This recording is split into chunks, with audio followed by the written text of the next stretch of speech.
A new process for 3D printing things could pave the way for lighter, faster aircraft that potentially fly further on the same amount of fuel. Today's airplanes are held together with thousands of metal rivets and fasteners.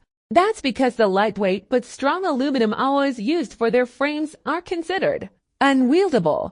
Try to weld them and you get a phenomenon called hot cracking, in which the finished alloy weakens and fractures as it cools. This and other adverse welding effects also stand in the way of 3D printing high-strength aluminum alloy parts. When researchers have tried, the resulting laser-fused mass flakes away at the welding area like a stale biscuit.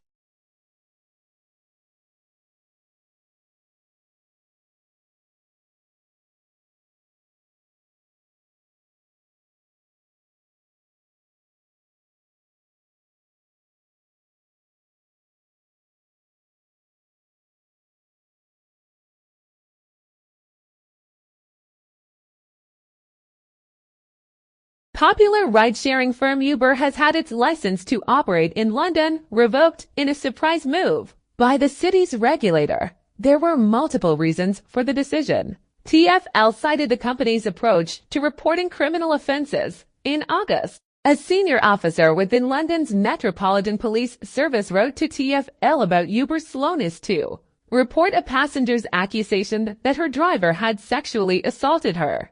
TfL said it was also concerned about how Uber obtained medical certificates and criminal records checks for drivers. The straw that broke the camel's back may have been the company's Greyball software, an internal application that Uber may have used to block regulators' oversight of the Uber app.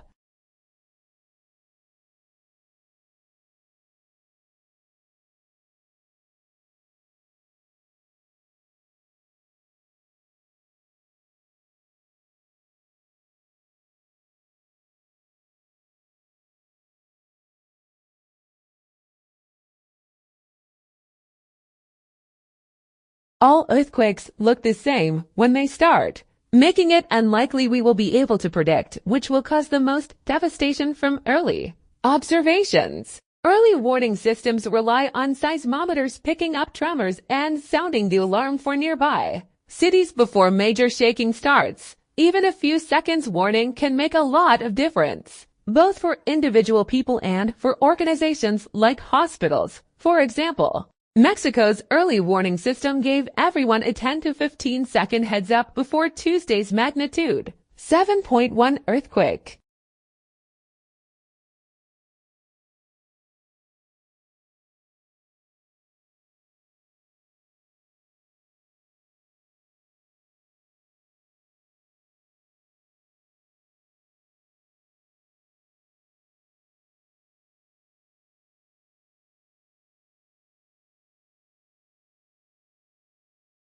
Another arm of the United States government was the FSA, the Farm Security Administration, and they had a peculiar task because in addition to the depression, which had obviously hit farmers quite hard because suddenly the material that they were producing wasn't really as value, yet their costs for producing it were exactly the same. They were hit not only that, but also by another problem, which was the Dust Bowl. And the Dust Bowl was this terrible drought that hit the American West and Southwest especially, and caused terrible economic problems for those farmers.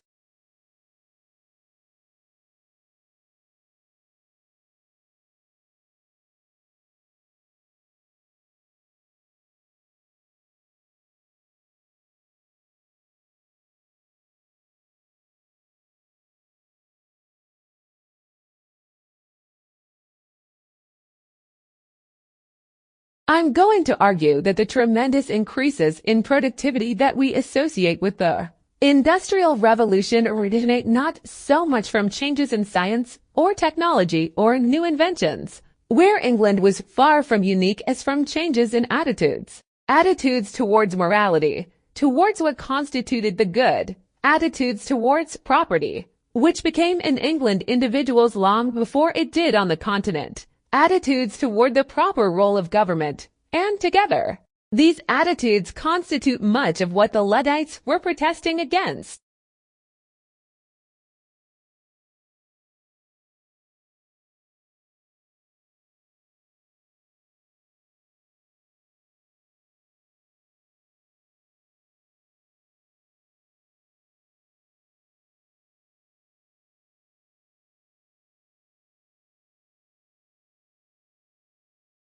We are trying to understand the locomotion of one of our closest living relatives, which is the orangutan, and also the locomotion of all of the apes and the common ancestor of humans and the other apes. And in that area, we have had a big problem traditionally, and that we know a lot about how they move around the forest. I've been out to the forest and spent a year recording the different types of locomotion they use. But we have no idea about the energetic cost of how they move around the forest and the solutions that they find to problems of moving around the canopy.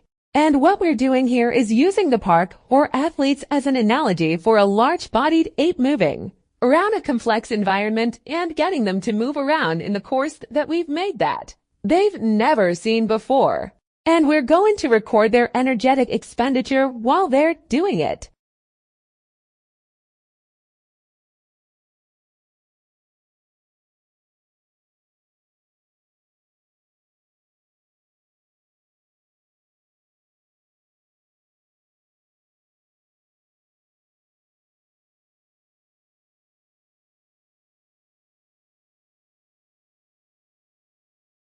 Asteroid collisions can be just ask the dinosaurs, but they also bring key ingredients for life. Super Earths can draw them to nearby worlds. Super Earths, planets that are up to 10 times more massive than Earth, might play billiards with.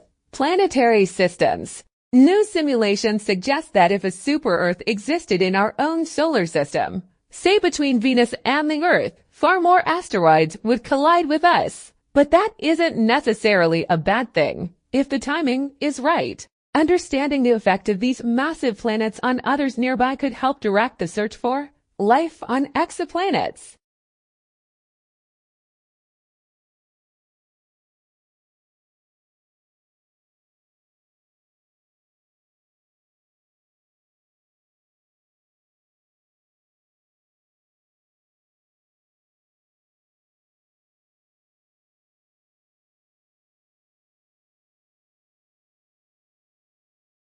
It's tough to pick a familiar face out of a crowd, but focusing on a known voice in a noisy room is easy. And a new study scanned volunteers' brains to look at how we solve this so-called cocktail party problem. The work is in the journal Nature. Researchers recorded the activity of the subjects' cerebral cortexes while playing them sentences spoken by different voices. First, the subjects listened to individual sentences and reported key features of each one. Then, they heard to different sentences played at the same time, but had to listen to and recall details from only one voice. Each voice drew a particular response from the auditory cortex.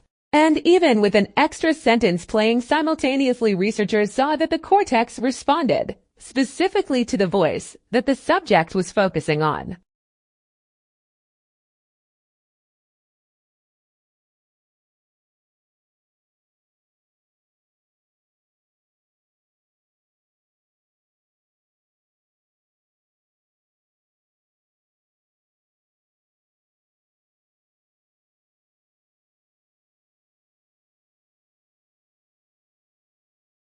Financial markets swung wildly yesterday in frenzied trading market by further selling of equities and fears about an unraveling of the global carry trade. At the same time, trading in the European credit markets in London was exceptionally heavy as traders frantically reassessed their appetite for risk, prompting wild swings in the prices of the key derivatives. It was the third day of frenetic activity in the European credit markets, suggesting that equity market swings were prompting a wider repositioning of investors in a host of asset classes.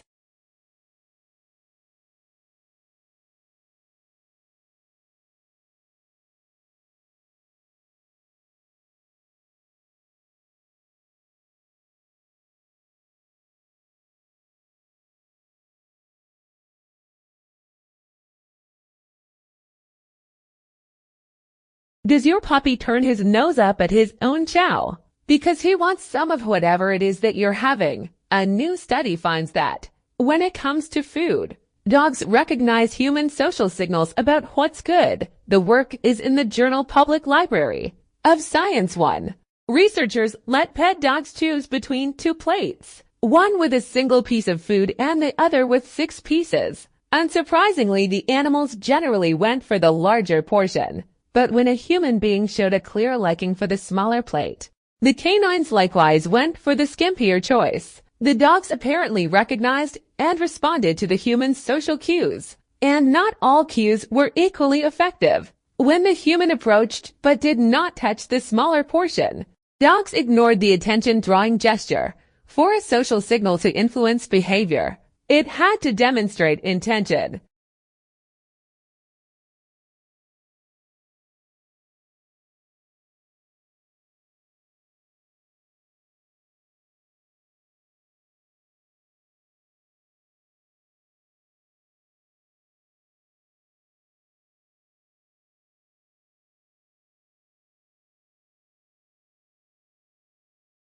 Doctors know a lot about prescribing medications, take to brisk walks, and call me in the morning. But for many patients, a light get-moving plan might be just what the doctor should have ordered. Many of us aren't exactly in peak physical condition, but a large number of people are actually deconditioned. So says the Mayo Clinic's Michael Joyner in an essay in the Journal of Physiology. After surgery, illness, pregnancy, or extended inactivity for any reason, people might feel faint or fatigued when they try even mild exercise.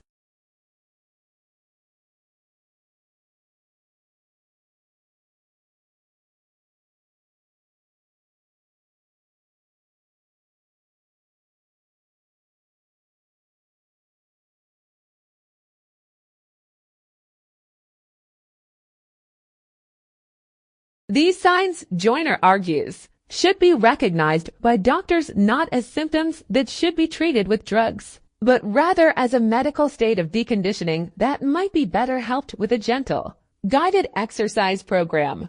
It might sound counterintuitive that fatigue can be beat back with exercise. But remember Newton Isaac, not Fig, a body at rest stays at rest, and a body in motion needs to resist external forces acting upon it that might slow it down.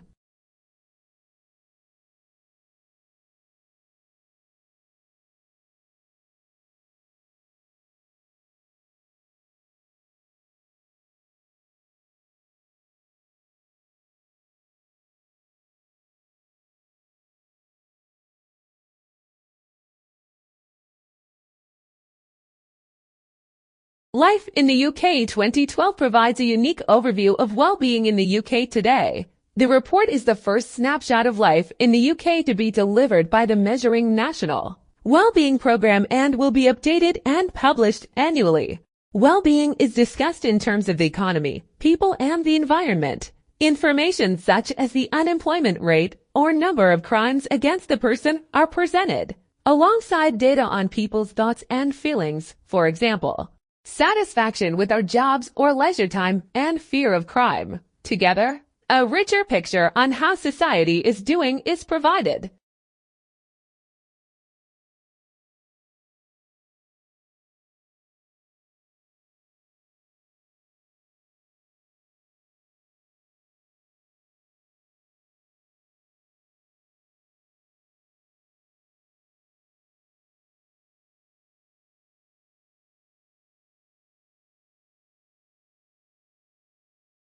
Belief is the human capacity to imagine, to be creative, to hope and dream, to infuse the world with meanings, and to cast our aspiration far and wide. Limited neither by personal experience nor material reality, believing is a commitment, an investment, a devotion to possibilities. Beliefs permeate neurobiologizes, bodies and ecologies acting as dynamic agents in evolutionary processes. The human capacity for belief, the specifics of belief, and our diverse belief systems shape, structure, and alter our daily lives, our societies, and the world around us.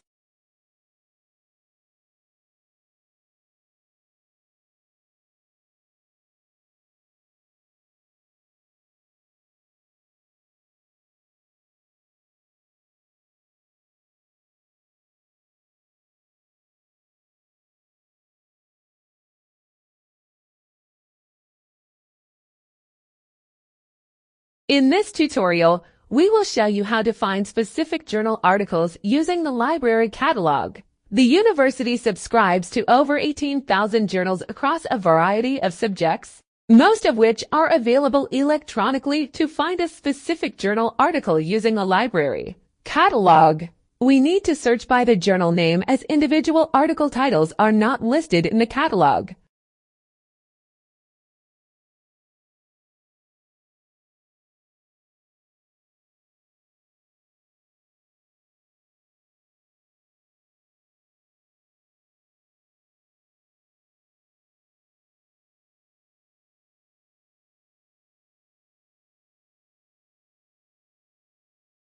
The thing that makes it difficult is because even if life had evolved on Mars, the chances of being preserved are very small. If we use Earth as a reference and our planet is teeming with life, yet it rarely preserves evidence of life of the fossil record.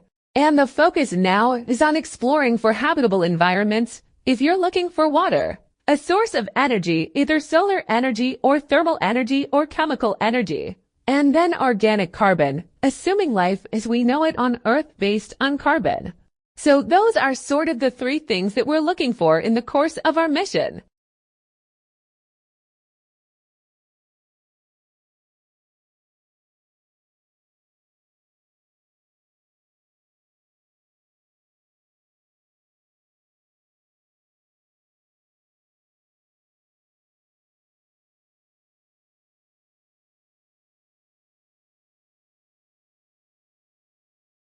So between 4000 and 3000 BC, the Mesopotamian Sumerian cultures do not practice any kind of burial. And then, about 3000 in the early dynastic period, these burials start to reappear.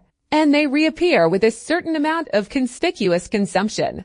And this is the context for the royal burials adder. Okay, so the royal cemetery consists of quite a number of pits. So these are the excavation workers who are coming down into the pits. So you get some sense of how really deep and how really difficult it was to construct these chambers.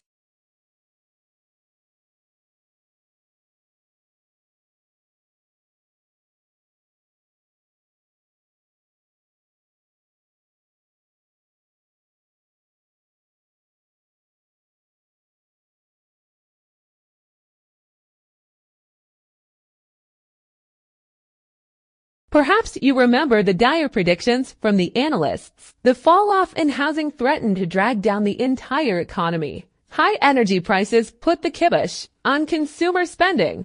Runaway inflation was poised to take off. David Wiss is an economist at Standard & Poor's. He says in the end, none of those things happened in the final 3 months of last year.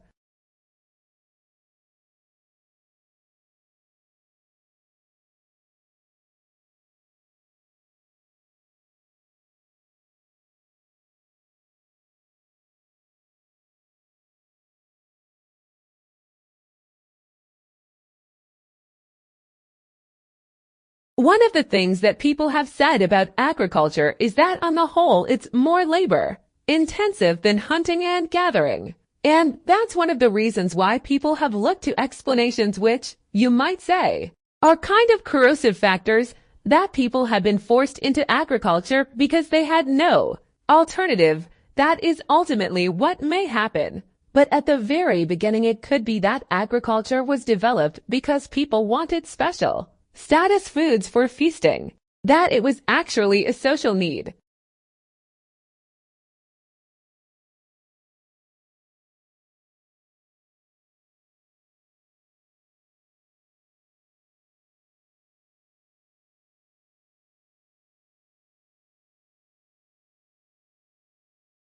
Why do we need more entrepreneurs right now? The entrepreneurs who create and run our businesses, who play by the rules, are in fact critical to our success as a nation. We need them especially today. Business, not government, will end this recession.